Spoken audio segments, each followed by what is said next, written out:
TGIF. Thank God it's Friday. Am I the only person who, like, remembers when that was actually a big deal and people actually looked forward to it? Like, ABC would have that sweet lineup of shows on Friday night.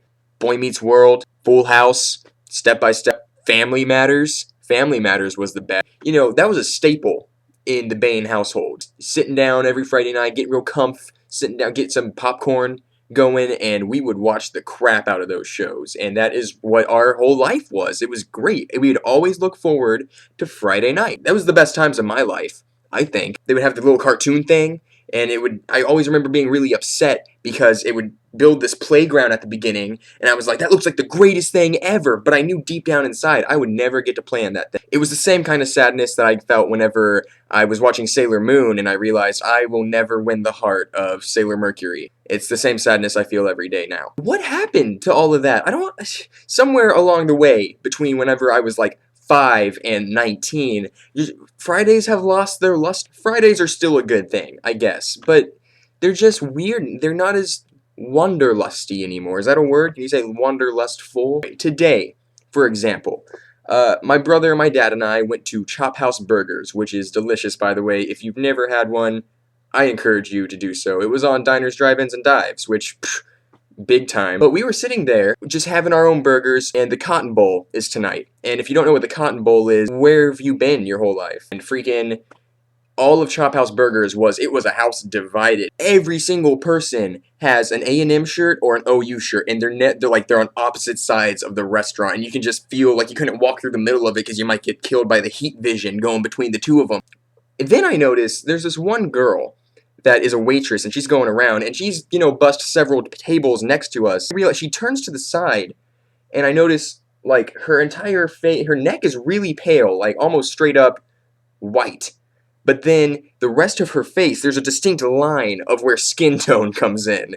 I don't want to say anything or make fun of her to my family, lest it be like some sort of skin disease, so I decided instead I'm going to make fun of her on the internet, which is great. We finish up our burgers, and head on out, and my dad decides, well, I need to get some CD labeling software, because that's a thing. So we go to Fry's, which was surprisingly busy. Everyone and their dog is there, which I didn't know they started letting dogs in, but who knew? So I decide I'm gonna go off and get some blank CDs and things, because I got a show coming up on Thursday. If you didn't know I rap, I do. Link in the description.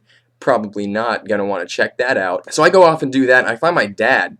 And he's like, well, they don't have what we need. I'm like, oh, no, duh, I'm pretty sure you made up what you need. So we decide to leave, and we go to Best Buy, and we go all these different places looking for the software, until finally we end up at Office Depot, where everything that's fun goes to die. It used to be kind of fun, because they would have those Sharpies on display, and you'd, like, go over to the testing pad and write, like, oh, Killjoy was here, or whatever, but much more vulgar things and depictions of male anatomy. We asked the lady, and first of all, I don't like the look of this lady at all. Okay, I have this name for people that I despise instantly when I see them. Their name is Denise, and this was textbook Denise. She's got freaking, like, big pins in her hair as, like, the little chopstick thing, which I don't understand that hairstyle anyway.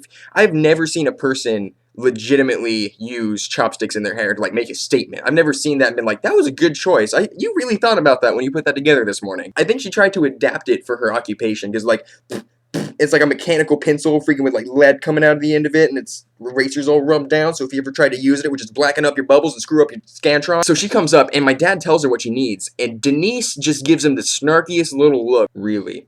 You need that? I don't think that even exists. Like, what do you want, Denise? What do you not get about CD labeling software? I understand my father made it up, but do you have to be such a Denise about it? So she comes and takes us to the labels, and she's like, oh, well, you can do it online. She gives us this whole spiel, and she's just the most patronizing Denise I've ever met. Cool, we buy it, and we scoot on home. I think my weird Friday is almost over.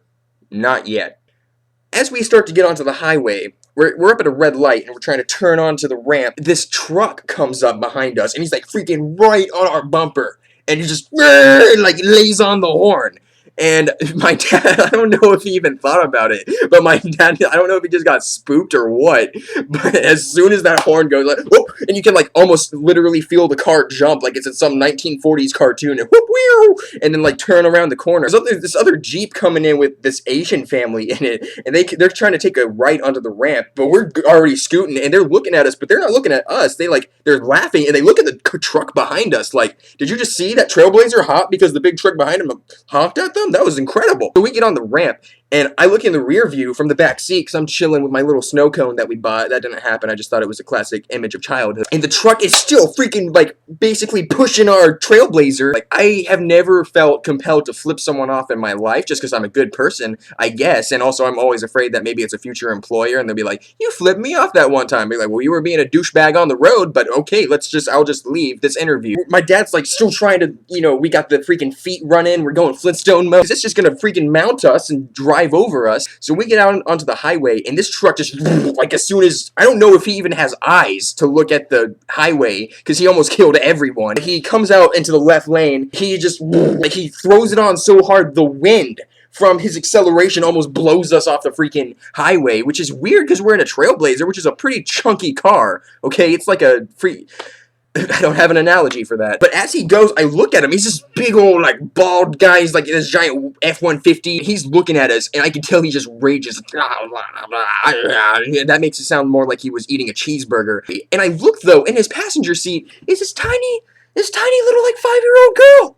And she's just looking over, and, like, she looks angry, I think, just because Dad is angry, or maybe, like, she thinks that we're the cause of all the trouble at home, and so she's like, why are you doing this? Why are you ruining my life? I'm gonna be at a socioeconomic disadvantage for the rest of my life because of you. I felt so bad.